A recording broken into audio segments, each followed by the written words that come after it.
Havia uma estrada estreita, esquecida, que cruzava uma região de matagal denso e árvores que pareciam se curvar com o vento, como se observassem quem passava. No alto de uma colina coberta por pedras escuras e musgo, erguia-se uma mansão abandonada. Diziam que fora construída no século XIX por uma família aristocrática que desapareceu sem deixar rastros. Ninguém jamais descobriu o que realmente aconteceu com eles. Com o tempo, histórias macabras começaram a circular.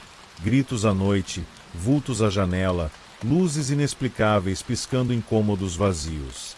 A casa ganhou a fama de amaldiçoada, e o vilarejo mais próximo simplesmente a ignorava, como se fingir que ela não existia fosse suficiente para afastar o mal. Mas a curiosidade é sempre mais forte do que o medo. Mariana, uma jovem estudante de arquitetura, decidiu investigar o lugar. Sua tese de mestrado envolvia antigas construções esquecidas, e a mansão na Colina Negra parecia perfeita. Ela convenceu 2 amigos, Rafael e Beatriz, a acompanhá-la. É só uma casa velha, ela insistia. O máximo que vamos encontrar é madeira podre e morcegos. Na noite em que chegaram, o vento soprava forte, e a lua iluminava a mansão com um brilho doentio, prateado. A estrutura parecia respirar, como se estivesse viva.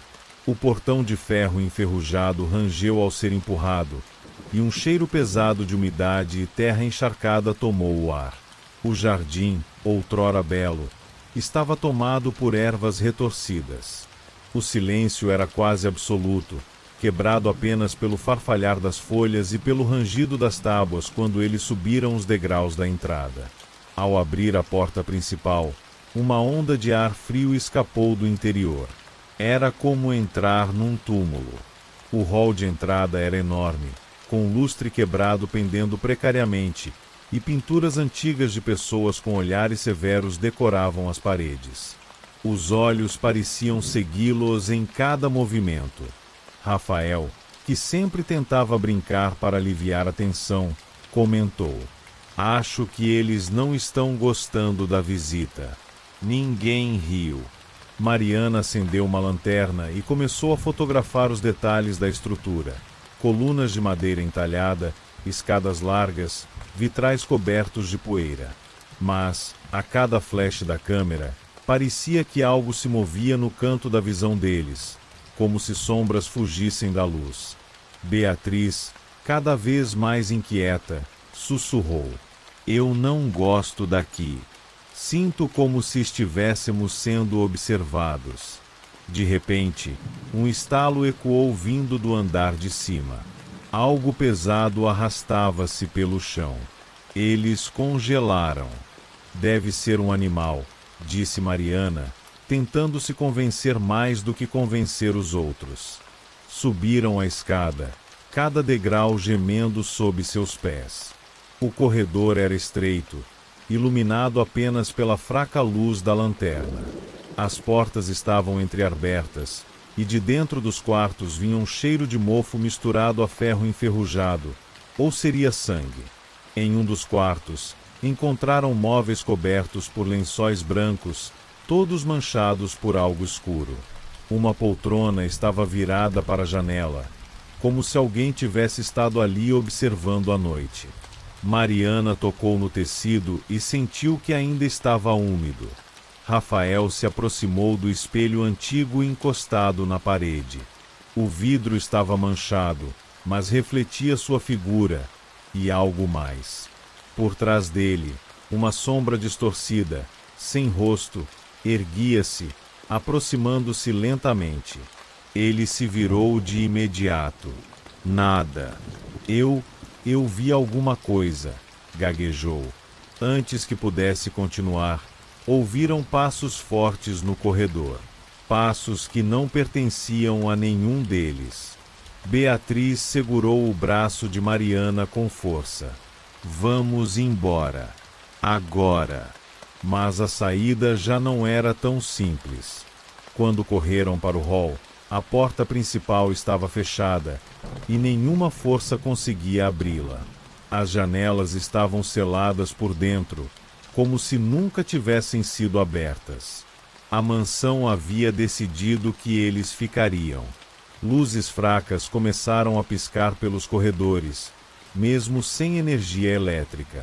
E vozes sussurravam seus nomes, arrastando as sílabas no ar. Mariana tremia, mas tentou manter a razão. Precisamos ir até o porão. As fundações da casa talvez tenham uma passagem, algum túnel de fuga.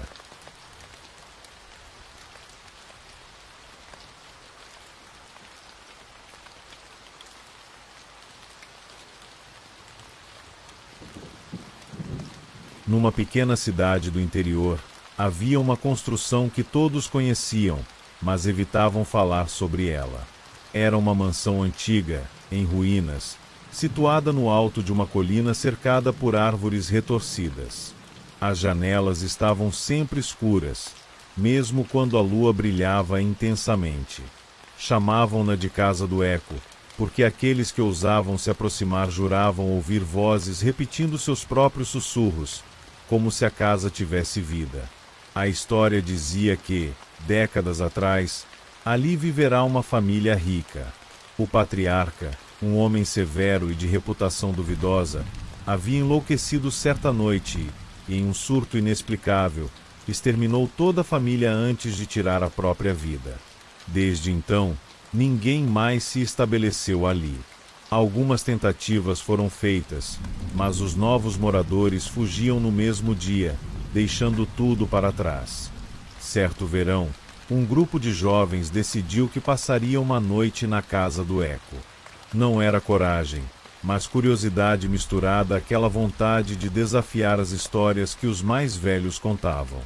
Eram 5: André, o mais cético; Cláudia, que acreditava em tudo; Paulo, sempre tentando se mostrar destemido; Letícia, a mais silenciosa; e Tiago, que carregava uma câmera, disposto a registrar qualquer coisa sobrenatural.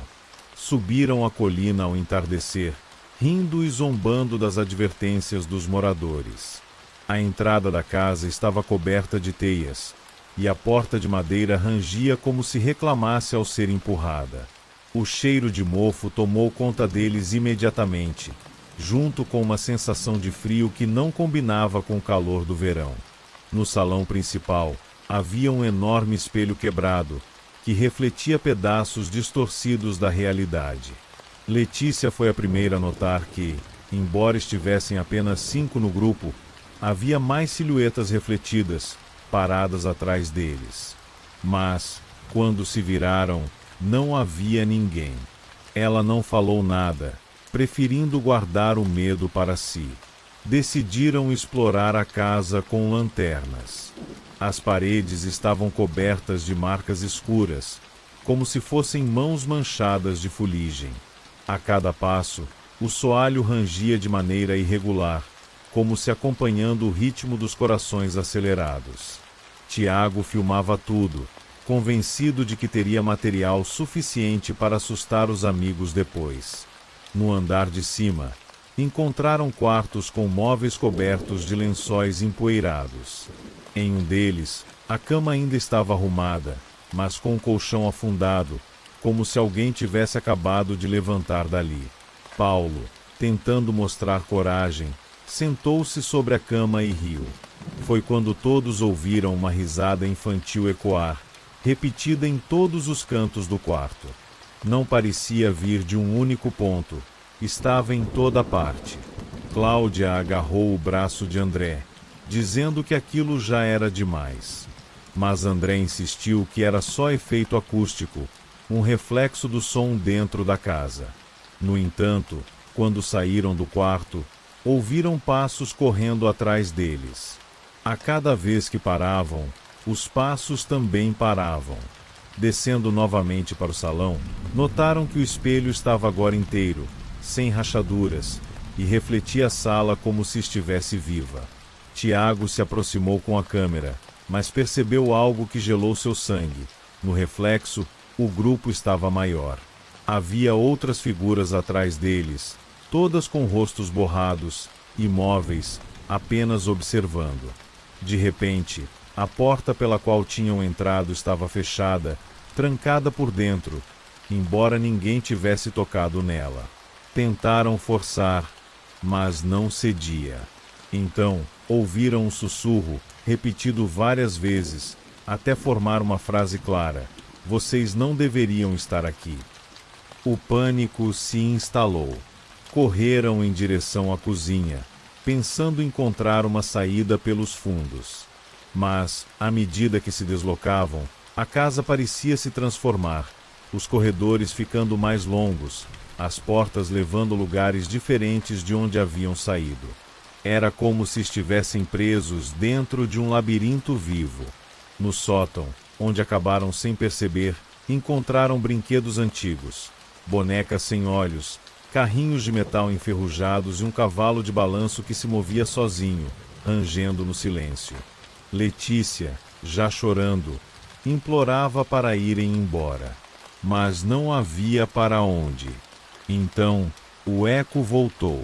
Agora, não repetia apenas suas palavras, mas criava novas frases. "Fiquem conosco. A casa precisa de vocês." O chão tremeu, o espelho do salão se partiu novamente em 1000 pedaços, mas, em cada caco, ainda era possível ver os rostos deles refletidos, só que diferentes, pálidos, de olhos negros, como se já não fossem humanos. Tiago deixou a câmera cair, registrando apenas o som da correria, gritos e batidas. No entanto, quando a câmera foi encontrada semanas depois, não havia nenhum sinal dos jovens. O vídeo terminava com a imagem do espelho, mostrando o grupo em pé, imóvel, olhando fixamente para quem assistia, como se quisessem atravessar a tela. A casa do eco continua lá, silenciosa, mas às vezes, à noite, moradores juram ouvir gargalhadas e passos na colina. E, para quem tiver coragem de subir, o espelho ainda está no salão, inteiro, refletindo não apenas quem entra, mas também aqueles que nunca mais saíram.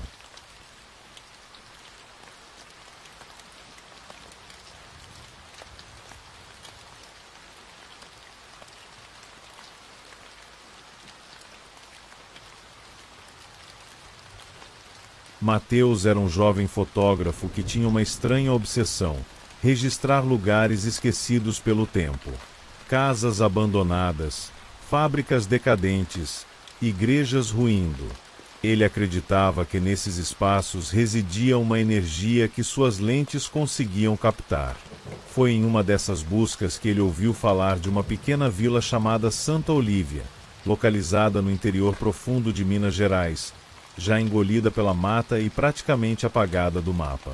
O detalhe que mais o intrigou era que, segundo moradores da região, todos que tentaram passar a noite lá simplesmente não voltaram. A vila não aparecia em nenhum guia, mas, com a insistência, Mateus encontrou um velho caminhoneiro disposto a deixá-lo próximo da estrada que levava até as ruínas. O homem, no entanto, recusou-se a entrar. Antes de deixá-lo, falou algo que ficaria ecoando em sua mente.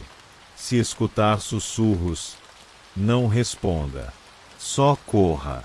Mateus seguiu adiante, mochila às costas e câmera em mãos.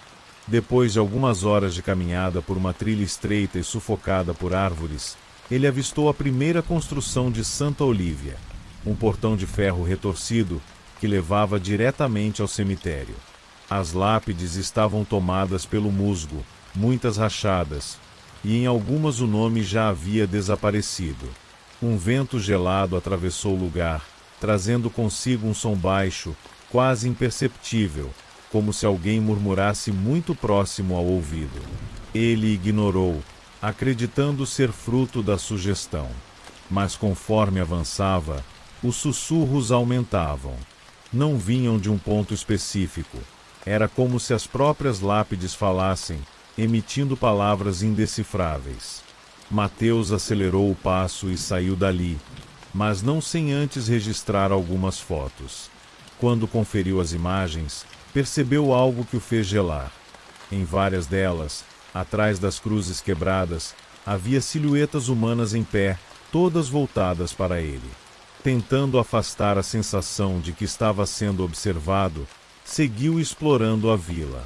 As casas eram esqueléticas, com janelas quebradas e móveis destruídos.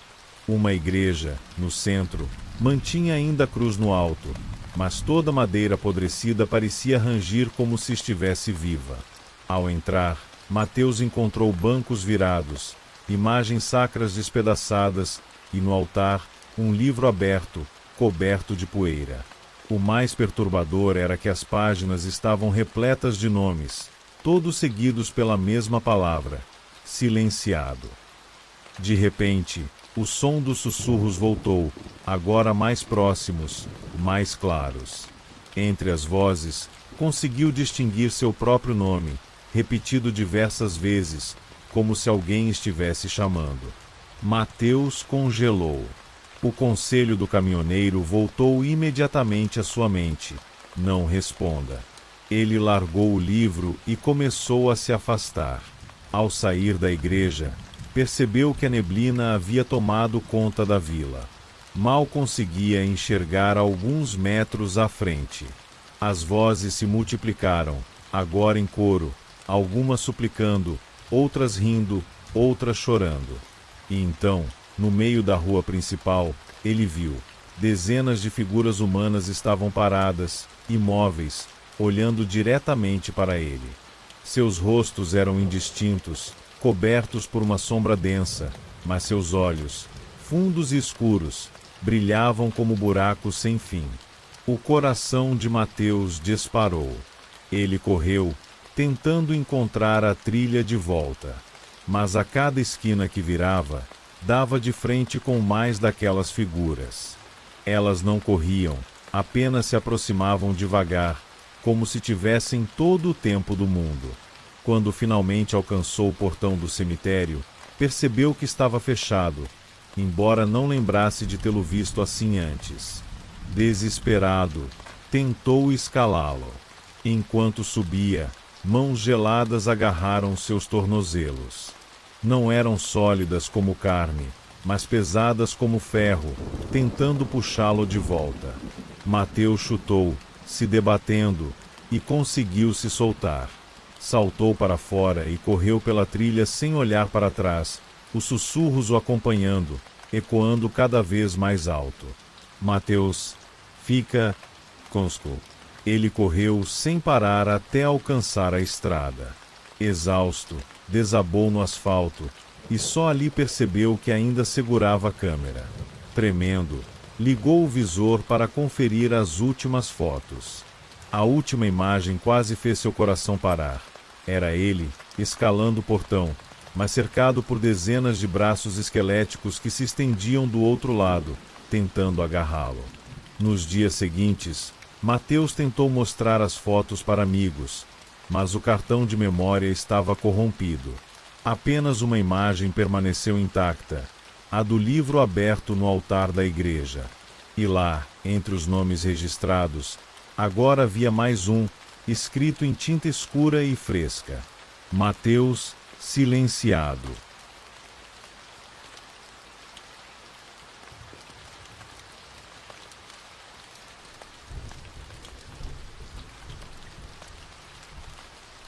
A estrada que levava até Vale Morto já não constava em nenhum mapa. Diziam que o lugar tinha sido abandonado há mais de 50 anos, após uma série de desastres inexplicáveis. Ninguém entrava lá. As casas de madeira apodrecida e os prédios de pedra quebrada eram engolidos pelo mato e pela poeira, como se a cidade tivesse sido apagada da memória. Mas alguns ainda falavam de vozes, de gritos que ecoavam entre os escombros nas noites mais silenciosas. Rafael, um documentarista de histórias urbanas, decidiu investigar. Com ele estavam Júlia, fotógrafa, e Mauro, técnico de som. A ideia era passar uma noite inteira na cidade fantasma, registrando tudo. Quando chegaram, o sol já se punha atrás das montanhas, lançando sombras distorcidas sobre os prédios abandonados. As janelas, quebradas e ocas, Pareciam olhos de mortos observando. O ar aqui é pesado, murmurou Júlia, ajustando a câmera. Mauro ligou o gravador. Já estou captando uns chiados estranhos. Como se alguém estivesse sussurrando, mas baixo demais. Eles seguiram pela rua principal. As placas das antigas lojas estavam desbotadas, algumas caídas. Rafael filmava enquanto descrevia o cenário. Vale Morto foi evacuada nos anos 70, após uma série de mortes inexplicáveis. Pessoas eram encontradas em casa, com os olhos abertos, mas sem vida, como se algo tivesse sugado sua alma. O vento levantou poeira, e Júlia estremeceu. Parece que a cidade ainda respira. Pararam diante da antiga igreja, o prédio mais alto dali. A porta estava entreaberta, rangendo com o vento. Lá dentro, bancos apodrecidos e crucifixos caídos se espalhavam pelo chão. No altar, um enorme vitral quebrado deixava a lua derramar feixes de luz prateada. Foi então que o gravador chiou mais forte. Mauro aproximou o microfone do vazio, e uma voz feminina ecoou na gravação, clara como se estivesse ao lado deles. Saiam. Júlia ficou pálida. Você ouviu? Rafael balançou a cabeça. Não ouvimos nada a não ser pelo aparelho. Mas a voz está aqui. De repente, o sino da torre começou a balançar sozinho. O som grave reverberou pela cidade, embora a corda estivesse podre, caída no chão. Isso não é possível, sussurrou Mauro. Na rua, algo começou a se mover. Som de passos arrastados, muitos, como se uma multidão caminhasse. Rafael apontou a câmera para fora, mas não havia ninguém. Só o som, cada vez mais alto, vindo de todos os lados. Eles correram para fora da igreja e viram as sombras. Não tinham corpo, não tinham forma definida, mas se moviam nas paredes das casas, nas calçadas, como se fossem pedaços de noite arrancados do céu. Eles estão nos cercando, disse Júlia, a voz trêmula. As sombras se ergueram, formando figuras humanoides sem rosto, que avançavam lentamente. Rafael gravava tudo, mesmo com as mãos tremendo. Mauro, desesperado, apontou o microfone para uma delas.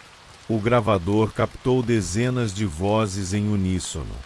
Ficamos presos aqui, vocês também vão ficar. A pressão no ar aumentou, como se algo invisível os esmagasse. Júlia caiu de joelhos, tapando os ouvidos, enquanto as vozes invadiam sua mente. Rafael puxou-a pelo braço, arrastando-a em direção à saída da cidade. Eles correram pelas ruas estreitas, mas a cidade parecia se reorganizar. Cada esquina que dobravam os levava de volta para a igreja, como se o lugar não tivesse saída. As casas pareciam mudar de posição, criando um labirinto vivo. Mauro começou a gritar. Eles estão dentro de mim. Eles estão aqui. E, diante dos olhos dos outros dois, sua sombra se descolou do corpo e se juntou às outras, deixando Mauro cair no chão, morto, com os olhos abertos. Júlia chorava, quase sem forças. Rafael tentava manter a câmera erguida, mas o peso da atmosfera parecia esmagá-lo. De repente, uma porta se abriu sozinha em uma das casas. Uma escadaria descia para a escuridão. Sem ter outra saída, eles entraram. O porão era vasto, como se fosse maior que a própria casa. Nas paredes, marcas de unhas riscavam a madeira, como se alguém tivesse tentado escapar dali. Ossadas estavam espalhadas pelo chão. E, no centro, um poço profundo, de onde vinha um vento frio e um sussurro constante. É daqui que tudo vem, disse Rafael, hipnotizado. As vozes se intensificaram. Entrem, juntem-se a nós.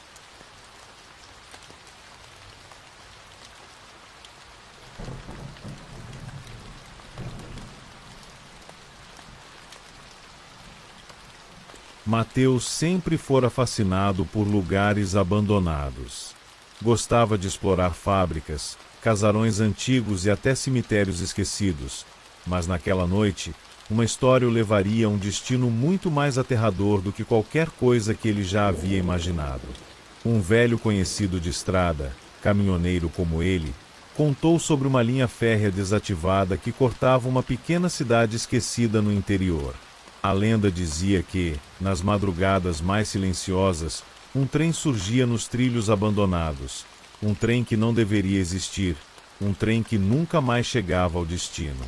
Movido pela curiosidade mórbida, Mateus decidiu procurar o tal lugar. Dirigiu por horas em estradas mal iluminadas até encontrar a pequena cidade fantasma. Era como se o tempo tivesse parado, casas de madeira apodrecendo, janelas quebradas, postes sem luz e um silêncio que parecia sufocar o ar.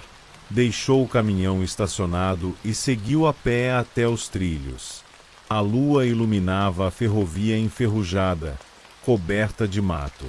Havia uma antiga estação, suas tábuas rangendo ao vento, mas não havia sinal de vida.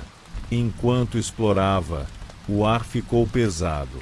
Um vento frio soprou, e então ele ouviu um apito distante, grave, metálico, que ecoava como um grito vindo de outro mundo. O som fez seu corpo gelar. Mateus correu até os trilhos, e para seu espanto, no horizonte escuro, luzes começaram a brilhar. Não deveriam estar ali, mas estavam. Era a frente de uma locomotiva, iluminando a noite como se o tempo tivesse voltado 50 anos. O trem vinha se aproximando lentamente, o som dos trilhos rangendo com cada avanço. Só que havia algo errado. Muito errado. As janelas dos vagões estavam iluminadas, mas atrás delas não havia passageiros comuns.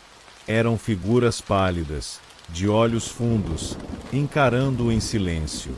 Algumas batiam nas janelas com mãos esqueléticas, como se quisessem sair. Outras apenas o observavam, imóveis, seus rostos deformados pela sombra. Quando o trem parou diante dele, as portas se abriram com um estrondo metálico. Um frio cortante saiu de dentro dos vagões, acompanhado de um cheiro de ferrugem, mofo e morte. Uma voz ecoou dentro de sua cabeça, grave e sussurrante. A passagem está paga. Entre. Mateus sentiu as pernas fraquejarem. Mas algo, uma força invisível, começou a puxá-lo em direção à porta aberta.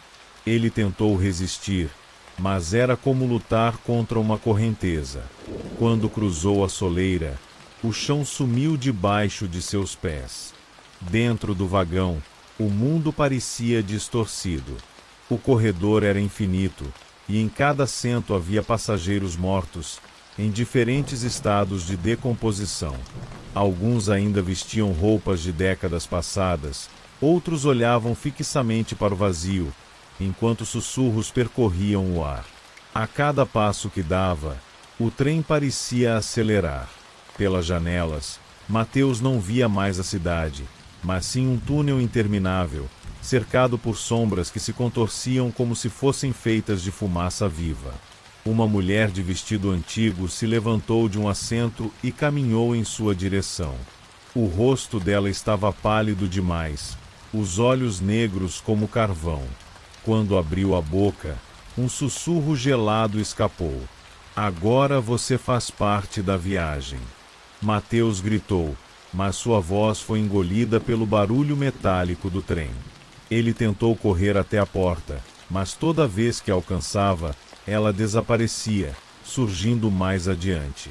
O vagão parecia se esticar infinitamente, aprisionando-o em um pesadelo sem fim. As figuras mortas começaram a se levantar, uma a uma, enchendo o corredor.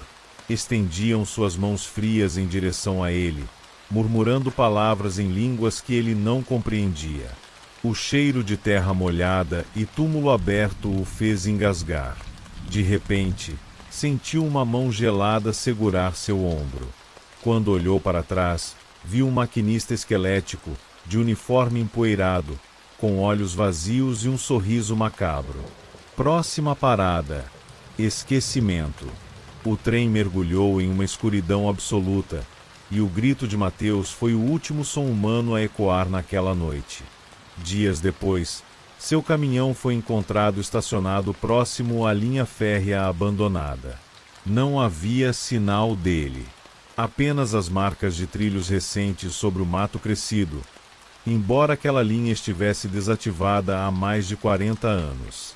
Até hoje, dizem que, nas madrugadas sem lua, se você ouvir um apito distante naquela região, não deve olhar para os trilhos, pois o trem dos esquecidos ainda passa, e quem cruza o olhar com seus passageiros nunca mais volta.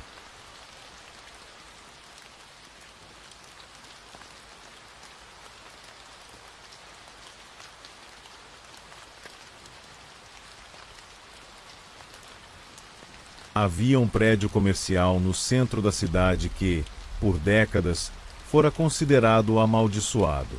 Antes era um hospital particular, depois foi transformado em escritórios, mas ninguém nunca se manteve por muito tempo ali.